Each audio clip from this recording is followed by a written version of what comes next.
Hello everyone, कैसे हैं आप लोग। नमस्कार, मैं प्रमिता स्वागत करती हूँ आप सभी का एक नए वीडियो लेक्चर में। आज हम इस वीडियो लेक्चर में बात करेंगे वैचारिक पृष्ठभूमि के बारे में। यह यूजीसी नेट के इकाई 4 में दिया हुआ है वैचारिक पृष्ठभूमि। इसका हम आज पंचम सत्र करेंगे, ठीक है।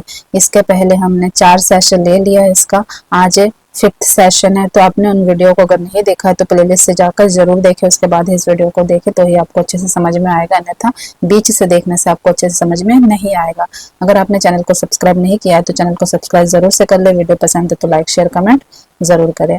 तो ये जो वैचारिक पृष्ठभूमि है इसका हमने नव जागरण देख लिया, हिंदी नव जागरण, सामाजिक सांस्कृतिक नव जागरण, नव जागरण के रास्ते में आने वाली समस्याएं, फिर हिंदी नव जागरण में जो समस्याएं आई है उनको पढ़ा है हमने। इसके बाद हमने 1857 के आंदोलन को पढ़ा है। इसके आगे हमने भारतेंदु युग को भी पढ़ा है और भी बहुत सारे टॉपिक हमने उन 4 वीडियो में पहले कंप्लीट कर लिया है। तो ये 5th सेशन है, तो इसमें आज हम पढ़ेंगे महावीर प्रसाद द्विवेदी के समय में हिंदी नवजागरण किस प्रकार से हुआ था। तो चलिए प्रारंभ करते हैं और आराम से पढ़ेंगे, बिल्कुल ध्यान से पढ़ेंगे, एक एक चीज को समझते हुए पढ़ेंगे और इम्पोर्टेंट चीज को नोट डाउन जरूर करेंगे। तो हिंदी नवजागरण का तीसरा चरण महावीर प्रसाद द्विवेदी और उनके सहयोगियों का कार्यकाल रहा। तीसरा चरण तो पहला और दूसरा चरण हमने पिछले वीडियो में बात कर लिया है, 1857 का आंदोलन, फिर भारतेंदु युग और तीसरा चरण है महावीर प्रसाद द्विवेदी का युग। हिंदी नवजागरण को 3 भागों में बांटा गया है यहाँ पे और तीनों आज हम कंप्लीट कर लेंगे। पिछले 2 वीडियो में हमने दोनों कंप्लीट कर लिया था, भारतेंदु युग में, और 1857 के आंदोलन को हमने कंप्लीट कर लिया था। आज हम महावीर प्रसाद युग को कंप्लीट कर लेंगे। तो महावीर प्रसाद द्विवेदी जी के युग को तीसरा चरण माना जाता है और आखिरी चरण माना जाता है। इसके क्या है, सहयोगियों का कार्यकाल तीसरा चरण माना जाता है। सन 1900 में सरस्वती पत्रिका का प्रकाशन प्रारंभ हुआ और 1920 में द्विवेदी जी इससे अलग हुए। इन 2 दशकों की अवधि को द्विवेदी युग कहा जा सकता है। 2 दशक, 10 वर्ष का समय काल जो होता है उसे दशक कहा जाता है। तो 19वीं ईस्वी से 1920 ईस्वी अर्थात यहाँ पे 2 दशक है। तो इन 2 दशकों के कार्यकाल को क्या कहा गया है, जिसमें द्विवेदी जी ने सरस्वती पत्रिका में काम किया था, इन 2 दशकों की अवधि को द्विवेदी युग कहा जाता है। इस युग की सही पहचान तभी हो सकती है जब हम एक तरफ भारतेंदु युग से उसका संबंध पहचाने और दूसरी तरफ छायावाद युग से, विशेष रूप से निराला के साहित्य से इसके संबंध पर ध्यान दें। इस युग को हम तभी अच्छे से समझ पाएंगे जब इसका संबंध एक तरफ भारतेंदु युग से जोड़ेंगे, ठीक है। भारतेंदु युग में भी हिंदी नवजागरण हुआ है तो उससे जोड़ेंगे, और इसका दूसरा सिरा जब हम किससे जोड़ेंगे, छायावाद युग अर्थात निराला जी के साहित्य के समय से, निराला जी के युग से जब जोड़ेंगे तभी हम इसको अच्छे से समझ पाएंगे, जान पाएंगे। द्विवेदी जी ने अंग्रेजों की साम्राज्यवादी व्यवस्था, भारत की अर्थव्यवस्था, किसानों की दयनीय स्थिति जैसी तत्कालीन गंभीर विषयों को अपने लेखों का मुख्य विषय बनाया। देखिए, किसानों की जो दयनीय स्थिति, इस पे ज्यादा लेखकों ने लेख नहीं लिखा, तो इस पर किसका ध्यान गया, महावीर प्रसाद द्विवेदी जी का ध्यान गया। तत्कालीन गंभीर समस्याओं पर इनका ध्यान गया। उस तत्कालीन समय में जो भारत की आर्थिक स्थिति थी वह बहुत ही दयनीय थी, उस पर उनका ध्यान गया कि भारत इतना सशक्त होते हुए सब कुछ है इसके पास, फिर भी वो इतनी दयनीय स्थिति में क्यों है, भारत के लोग इतने गरीबी से क्यों जी रहे हैं जबकि इसके पास तो सब कुछ है। सब कुछ का अर्थ मेरे कहने का ये है कि अंग्रेज जो आए थे, ब्रिटिश सरकार जो आए थे, भारत से सब अपना, भारत की जो अनमोल चीजें थी वो भारत से ले जा रहे थे और भारत की स्थिति दिन ब दिन खराब होती जा रही थी, भारत के लोगों की स्थिति दिन ब दिन खराब होती जा रही थी। तो इससे निपटने के लिए उन्होंने क्या किया, साहित्य का सहारा लिया। प्रसिद्ध है कि द्विवेदी जी ने हिंदी भाषा का परिष्कार किया, लेकिन द्विवेदी जी ने पत्रिका के प्रकाशन लेखों में अनेक उद्धरण सजाए जिसमें उनके साहित्य से परिचित व्यक्ति भी उनके मौलिक चिंतन के महत्व को समझ ले। इस भूमिका में उनमें से कुछ उद्धरण दोहराना प्रासंगिक है। एक उद्धरण इस प्रकार है, तो ये उद्धरण किसका है, महावीर प्रसाद द्विवेदी जी का है इन्होंने कहा है कि यूरोप के कुछ मदांत, मतलब अपने ही मद में मस्त रहने वाले, अपने विचारों में खोए रहने वाले, इनको कहा गया मदांत। यूरोप के कुछ मदांत मनुष्य समझते हैं कि परमेश्वर ने एशिया के निवासियों पर आधिपत्य करने के लिए ही उनकी सृष्टि की है। जिस एशिया ने बुद्ध, राम, कृष्ण को उत्पन्न किया, उसने दूसरों की गुलामी का ठेका नहीं ले रखा। यह कथन महावीर प्रसाद द्विवेदी जी का है। वही दूसरा उद्धरण इस प्रकार है कि इस दुनिया की सृष्टि एक ऐसे ईश्वर ने की है जिसकी कोई जाति नहीं, कोई ऊंच नीच का कायल नहीं, जो ब्राह्मण, अब्राह्मण, चांडाल, कीड़े मकोड़ों तक में अपनी सत्ता प्रकट करता है। छुआछूत को मानने वाले को ऐसे ईश्वर के संसार को छोड़ देना चाहिए। अर्थात इस कोटेशन में महावीर प्रसाद द्विवेदी जी ने उन लोगों पर तंज कसा है जो क्या करते हैं, यहाँ मानते हैं कि ऊंचे नीच में भेदभाव होना चाहिए। जाति प्रथा को बहुत अधिक जो लोग मानते थे उस समय में, या फिर अभी भी मानते हैं।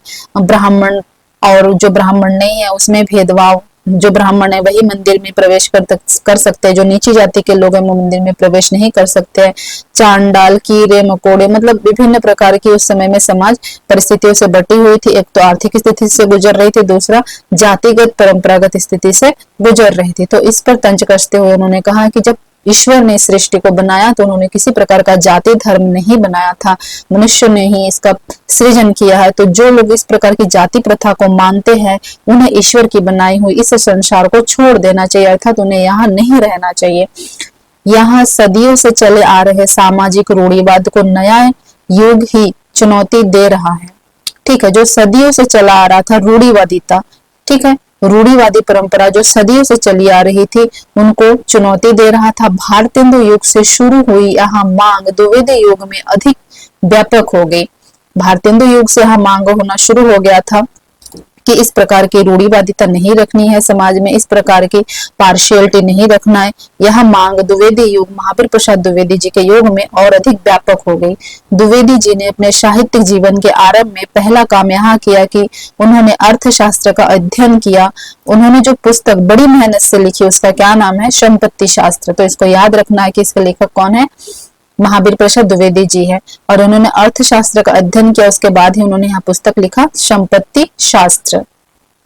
आगे देखते हैं कि इनके अंश 1907 में सरस्वती में प्रकाशित हुई और पूरी पुस्तक 1908 में प्रकाशित हुई। जो उस पुस्तक है संपत्ति शास्त्र का एक अंश 1907 में ही सरस्वती पत्रिका में प्रकाशित की गई थी और 1908 में वह पूरी पुस्तक सरस्वती पत्रिका में प्रकाशित की गई थी, या फिर पूरी पुस्तक का ही प्रकाशन किया गया था। यह ग्रंथ अर्थशास्त्र की नई पुरानी पाठ्य पुस्तकों से भिन्न है। इसका उद्देश्य समकालीन भारत के अर्थतंत्र का अध्ययन करना है। समकालीन भारत के अर्थतंत्र का अर्थात उस समय की जो आर्थिक स्थिति रही भारत की वह क्यों है, किन कारणों से स्थिति इतनी खराब रही, किन कारणों से लोगों की स्थिति इतनी दयनीय रही, उसका उस पुस्तक के माध्यम से अध्ययन किया गया है। उस पुस्तक में अध्ययन किया गया है कि क्यों लोगों की स्थिति इतनी दयनीय रही, उसके जड़ तक जाने का महावीर प्रसाद द्विवेदी ने प्रयत्न किया है, जिसका महत्व तब ज्ञात होता है जब इसे रजनी पामदत्त की पुस्तक आज का भारत के साथ मिलाकर पढ़ा जाए। तो रजनी पामदत्त जी को पुस्तक जो है आज का भारत, इसमें भी भारत की समकालीन भारत की आर्थिक स्थिति का उसमें चित्रण किया गया है। तो उसके साथ आज के भारत पुस्तक के सब जब वो जोड़ के संपत्ति शास्त्र को पढ़ा जाएगा तभी दोनों का अर्थ अच्छे से समझ में आता है। संपत्ति शास्त्र की भूमिका ये शुरू होती है, हिंदुस्तान एक संपत्तिहीन देश है, यहाँ संपत्ति की बहुत कमी है। जिधर आप देखें उधर ही आंखों को दरिद्र देवता का अभिनय किसी न किसी रूप में अवश्य दिख पड़ता है। तो यहाँ जो कोटेशन है यहाँ किसमें है, संपत्ति शास्त्र जो पुस्तक है महावीर प्रसाद द्विवेदी की उनकी भूमिका में है और महत्वपूर्ण है। तो उस कोटेशन को याद रखना है कि यहाँ किस पुस्तक की भूमिका का कोटेशन है। आगे द्विवेदी जी की विवेचना के केंद्र में भारत की निर्धन जनता है। भारत की निर्धनता का मुख्य कारण अंग्रेज राज है। तो निर्धनता का मुख्य कारण महावीर प्रसाद द्विवेदी जान गए थे कि अंग्रेज है, बल्कि उस समय के जो आलोचक रहे और अन्य जो लेखक रहे उनका मानना होता था कि नहीं, भारत की जो दयनीय स्थिति है उसका कारण सूदखोर या उस समय के तात्कालीन जो संपत्ति लेके बैठे राजा महाराजा सूदखोर हो गए, धनी लोग हो गए, जो कर ले रहे थे वो है। लेकिन इसकी जड़ता कहाँ पे? अंग्रेजों के पास थी, क्योंकि वो सूद लेते थे, लेकर वो अंग्रेजों को देते थे। ठीक है, जो 3-3, 4-4 या 10-10, 20-20 गांव के जो एक प्रधान बना दिए जाते थे, एक संपत्ति के अधिकारी बना दिए जाते थे कि 10 गांव तुम्हारा है, 50 गांव तुम्हारा है, तुम इसके मुखिया हो। तो इस प्रकार उन्हें बना कौन देता था? अंग्रेज बनाते थे, और वो क्या करते थे? कर लेते थे उन गांवों से और लेकर फिर अंग्रेजों को देते थे। तो मुख्य कारण तो अंग्रेज ही हुए। तो यह बात महावीर प्रसाद द्विवेदी जी को भली प्रकार से समझ में आ गया था। जो शास्त्र इस प्रश्न के प्रति पाठकों के सजग नहीं करता कि देश की जनता निर्धन क्यों है, और इस बात का उत्तर नहीं देता कि यह निर्धनता कैसे दूर की जाए, वह शास्त्र व्यर्थ है। उनके अनुसार शास्त्र वह है जो जीवन की व्यावहारिक समस्याओं को व्यक्त करे। यह कथन भी महत्वपूर्ण है और महावीर प्रसाद द्विवेदी जी का है। राजनीति और अर्थशास्त्र के साथ उन्होंने आधुनिक विज्ञान से परिचय प्राप्त किया और इतिहास और समाजशास्त्र का अध्ययन गहराई से किया। अर्थात महावीर प्रसाद द्विवेदी जी को राजनीति और अर्थशास्त्र का भी ज्ञान था, आधुनिक विज्ञान से भी वो परिचित थे, उनका ज्ञान था, इतिहास का भी ज्ञान था, समाजशास्त्र का भी उन्हें ज्ञान था, या फिर गहन अध्ययन किया था उन्होंने। आगे देखते हैं। इसके साथ भारत के प्राचीन दर्शन और विज्ञान की ओर ध्यान दिया और यह जानने का प्रयत्न किया कि हम अपने चिंतन में कहाँ आगे बढ़े हुए हैं और कहाँ पीछे हैं। तो एक महत्वपूर्ण बात है कि हमें सबसे पहले यहाँ चिंतन करना होता है कि हम कहाँ आगे हैं, किन क्षेत्रों में आगे है, किन विषयों में हम आगे हैं और किन क्षेत्रों में हम पीछे हैं। फिर जब हम अध्ययन कर लेते हैं तो फिर हमें उस हिसाब से कार्य करना चाहिए कि जिन क्षेत्रों में हम पीछे हैं उसमें आगे बढ़ने का प्रयत्न करना चाहिए, भेड़ चाल नहीं चलना चाहिए। महावीर प्रसाद द्विवेदी ने भी ऐसा ही किया। इन्होंने सबसे पहले यहाँ अध्ययन किया, यहाँ देखा कि हम किन क्षेत्रों में आगे है और किन क्षेत्रों में पीछे है। इस तरह की तैयारी उनसे पहले किसी संपादक या साहित्यकार ने नहीं की थी। परिणाम यह हुआ कि हिंदी प्रदेश में नवीन समाज चेतना के प्रसार के लिए सबसे उपयुक्त सरस्वती के संपादक बनने से पहले भी काफी प्रसिद्ध हो चुके थे। इसी विचारधारा के कारण, इन्हीं दर्शन के कारण महावीर प्रसाद द्विवेदी जी सरस्वती पत्रिका के संपादक बनने से पहले ही काफी प्रसिद्ध हो चुके थे, उन्हें काफी प्रसिद्धियां मिल चुकी थी। संपादक बनने के बाद उन्होंने अपनी संगठन क्षमता का परिचय दिया। सरस्वती पत्रिका के माध्यम से उन्होंने लेखकों का एक ऐसा दल तैयार किया जो इन नवीन चेतना के प्रसार कार्य में उनकी सहायता करे। तो जब वो सरस्वती पत्रिका के संपादक बने, उसके बाद उन्होंने क्या किया? लेखकों का एक ऐसा संगठन तैयार किया, अर्थात लेखकों का एक ऐसा समूह तैयार किया जो उनके विचार से सहमत थे, और सब ने मिलकर क्या किया? नवीन दिशा या नवीन चेतना समाज में जगाने का प्रयत्न किया। अपने अथक परिश्रम से उन्होंने सरस्वती को एक आदर्श पत्रिका बना दिया। ठीक है, द्विवेदी जी ने हिंदी भाषा के विकास में अनेक पक्षों पर ध्यान दिया। भारत में अंग्रेज की स्थिति, भारतीय भाषाओं का शिक्षा का माध्यम, भारतीय भाषाओं का शिक्षा का माध्यम बनाने की समस्या। यहाँ भी एक समस्या थी कि भारतीय भाषा को शिक्षा का माध्यम बनाया जाए, जबकि उस समय क्या था? अंग्रेज क्या कर रहे थे? अंग्रेजी भाषा को शिक्षा का माध्यम बनाने का प्रयास कर रहे थे। लेकिन यहाँ एक समस्या बन गया था कि भारतीय भाषाओं का शिक्षा का माध्यम बनाने की समस्या, भारतीय भाषाओं के बीच संपर्क भाषा की समस्या। भारत में विभिन्न क्षेत्रों में, विभिन्न प्रदेशों में, विभिन्न भूभाग में रहने वाले लोग अलग अलग प्रकार की भाषा बोली का प्रयोग करते हैं। तो संपर्क भाषा मतलब एक ऐसी भाषा हो ताकि पूरब से पश्चिम, उत्तर से दक्षिण किसी भी कोने में संपर्क भाषा के रूप में उसका प्रयोग कर सके, अर्थात सभी को, जो भारतवासी है सभी को उस भाषा का ज्ञान हो। ऐसे एक भाषा की भी समस्या उत्पन्न हुई थी, क्योंकि ऐसा बिल्कुल नहीं था कि जो दक्षिण भारतीय थे उन्हें उत्तर भारत में रहने वालों की भाषा समझ में आ रही थी, नहीं आ रही थी।